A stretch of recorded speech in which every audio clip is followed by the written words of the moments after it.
You are listening to Princess Mary Beth and Her Quest for Consciousness, written by Christina Brummel, illustrations borrowed from Hamilton Wolfing, edited and produced by Tristan Lindsay. Once upon a time, in a faraway land, there lived a beautiful young maiden named Mary Beth. She was a happy, very much loved little girl. Her family lived in a castle with servants who were more like family than hired help. Although Mary Beth's family held titles and came from money, they were still simple people. Mary Beth had no idea that her perfect world would soon come crashing around her. First, her mother became ill and passed away, leaving Mary Beth and her father to carry on alone. The first couple of years were difficult for both of them, but as time passed, it became easier. Mary Beth could still remember the smell of her mother's hair and the sound of her soft-spoken voice.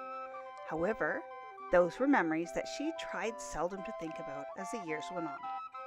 Mary Beth's father eventually remarried a woman named Eleanor, who would soon show herself to be cruel and dreadful. Eleanor had two spoiled daughters named Hazel and Harriet.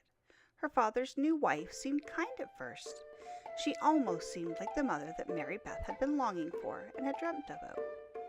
Mary Beth would soon come to find out that it was all a lie, and really Eleanor was only looking to gain a title and her father's fortune. It had been 2 years since her father's marriage to Eleanor when Mary Beth's father passed away from a heart attack. Mary Beth was devastated and lost without her father. Within days of her father's passing, Eleanor changed. Her attitude towards Mary Beth became hostile and abusive. She was sent to the attic bedroom to sleep, while her spoiled stepsisters, Harriet and Hazel, were given her parents' old bedroom to share. Her stepmother began to rapidly diminish the family's fortune. Eleanor and her sisters were dressed in the height of fashion, while the family's fortune vanished.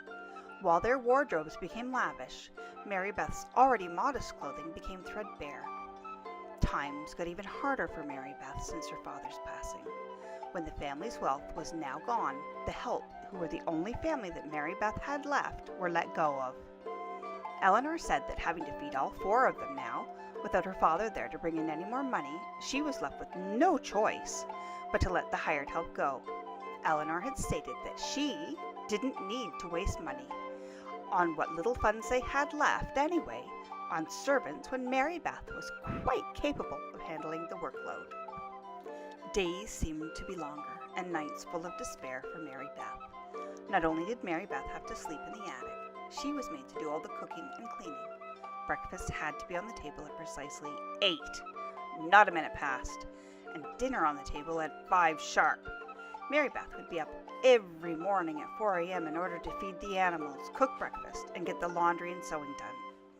As time passed, Mary Beth unconsciously suppressed the distracting thoughts of the life she once knew from her mind. She learned to repress her memories of her father and her mother and their deaths and the love that she once had had. Her now unstable home life with her abusive stepmother and stepsisters who spent their days tormenting her was what she came to expect as her new life. Repressing the memories of her parents gave Mary Beth comfort, and by avoiding her feelings, she didn't have to subject herself to anxiety, guilt, or shame.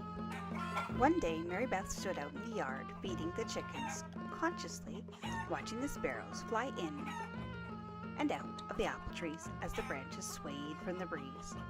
She walked slowly to the pig pen, using her selective attention skills as she walked, making sure to not step in any manure.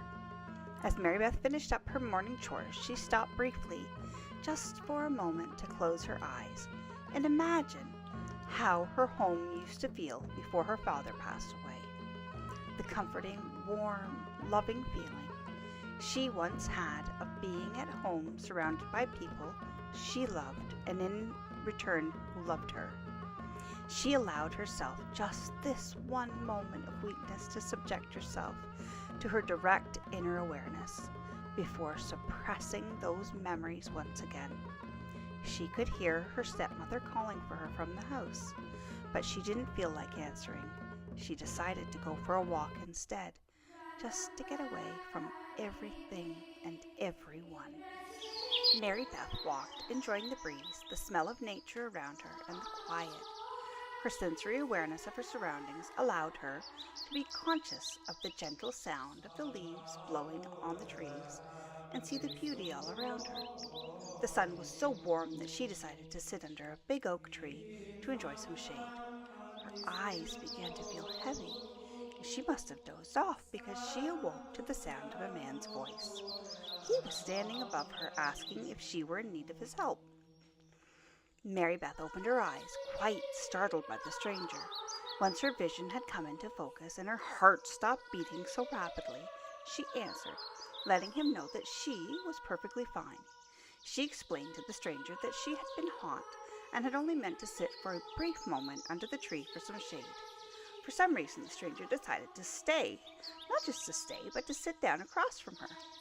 Company was not something that she welcomed right now, most especially not the company of a perfect stranger. Once again, the stranger asked if she was well.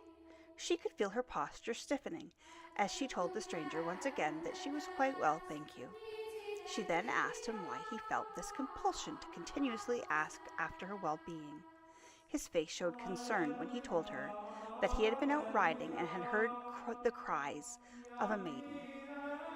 Fearing that she was in distress, he rushed to find the source of the cries. It was there that he came upon her asleep under the tree. Mary Beth felt her cheeks warm as she realized that the stranger had witnessed one of her sleep terrors. These types of dreams for Mary Beth were quite routine since her parents' death, and the nightmare of a life she now endured daily with her stepmother and sisters. Sometimes her sleep terrors would cause her to sleep talk. Not always, but sometimes. The look of concern on the stranger's face caused Mary Beth to decide that she needn't waste any more of her time on feeling ashamed. Mary Beth came to learn that the stranger's name was Prince James. He had left his home to gain some perspective and quiet. As the afternoon went on, Mary Beth found herself becoming quite smitten with Prince James. She came to discover him to be quite an intriguing man. Although Mary Beth knew nothing could come of this affair, for she was a maiden and he was a prince, she still felt herself imagining a life with him. A life without her stepmother and stepsisters. A life without endless chores and slavery. The sun was beginning to set in the sky, and Mary Beth knew she had stayed out longer than she should have. She excused herself, explaining that she had lost track of the time, and unfortunately it was time she headed back home. Prince James would not hear of a young maiden walking alone. He insisted upon taking her home. When they reached the house, James said his goodbyes and kissed her ever so slightly on her forehead like a true gentleman. Mary Beth left Prince James, sighing to know that she would never see her sweet prince again. Once inside, Mary Beth tiptoed quietly upstairs to her room in the attic, thankfully without getting caught by Eleanor or her evil stepsisters. She closed the door behind her, climbed into bed, and closed her eyes, eager to fall asleep and enter that REM sleep, dreaming of Prince James and a life with him had her excited for sleep. Since Mary Beth's meeting with the prince, she was finding it difficult to concentrate on anything else but Prince James. Mary Beth knew that she had to find a way to suppress her distracting thoughts of him. Thoughts such as his face, his voice, his smell, his gentle touch. She knew if Eleanor or her stepsisters found her distracted from her chores, even just for a brief moment, the abuse she would receive would be psychologically exhausting for her already low self-esteem. Trying her best to get through the day without any more thoughts of James, Mary Beth stumbled through her chores. When nightfall came, Mary Beth was overjoyed. She could climb her exhausted body and mind into bed where she could lose herself in her thoughts and memories of Prince James. Her insomnia in the last few weeks had been keeping her from dreaming of her prince. She had high hopes that tonight she would be able to rest her tired body. Mary Beth looked over at her nightstand and noticed a cup of milk. She picked up the cup, feeling its soothing warmth in her hand. The only person in the house who could have left her the milk was her stepmother Eleanor, because she was the only other person besides her parents who knew she loved a cup of warm milk before bed. It had always calmed her and soothed her busy mind. Slowly, she sipped the cup of milk until it was empty. It was only moments after Mary Beth finished the milk that she began to feel strange. Her body felt heavy, and even as hard as she tried to fight to keep her eyes open, it was no use. Her heavy eyelids closed. Through the fog that was now her mind, Mary Beth heard voices just outside her door. She recognized only one of those voices. It was her stepmother Eleanor's voice, but the other voice was unfamiliar to her. Something tiny and furry caught her attention. It was two small mice looking up at her from the floor. Their mouths appeared to be moving. She leaned over the side of the bed, getting closer to hear what they were trying to say. The mice introduced themselves to her as Gus and Jacques. They were quite sweet.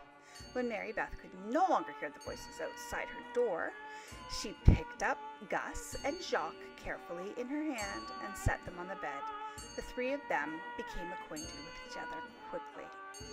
It almost seemed as though they had known each other for years. Spending time together with the mice was the only way that Mary Beth could keep her mind off James. Although she missed him terribly, she knew she had to keep her mind clear of all distractions while she waited for her opportunity to escape. As days turned into nights and nights turned into days, Mary Beth began to lose track of all time. She would stay up all night talking and spend days together singing with her new furry best friends.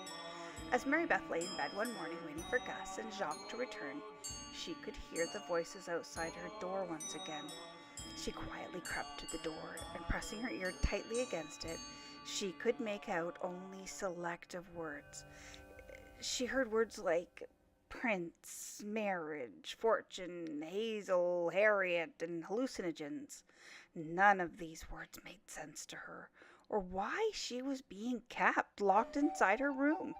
If it weren't for Gus and Jacques, she would probably have gone insane by now. One day, as Mary Beth slept, she could feel her body being lifted from her bed. And when she awoke, she was in a beautiful room with James, staring down at her.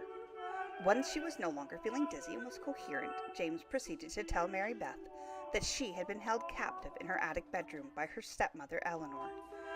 She was given hallucinogens to keep her from escaping. Eleanor's plan was to keep Mary Beth locked up and drugged just long enough for Prince James to take one of her daughter's hands in marriage. When James hadn't heard from her in weeks, he became concerned and went to the house several times looking for her. He did not believe Eleanor's story that Mary Beth had run off with a stable boy, so he came up with a plan to break into the castle as soon as no one was home to rescue her. Once Mary Beth processed everything she was told, she began to confide in James about the abuse she had endured over the years at the hands of her stepmother and stepsisters. She also told him about the mice, Jacques and Gus. James consoled her and helped her to understand that the mice were not real. They were hallucinations from the drugs she was being given on a daily basis. Mary Beth remained in the castle. She worked hard towards the necessary steps at getting better. James paid for her counseling sessions and eventually asked for her hand in marriage. They were married at the castle in front of the whole town, with her stepmother and stepsisters watching from a great distance. Through counseling sessions, she was confident she would one day become the woman she had always dreamed of.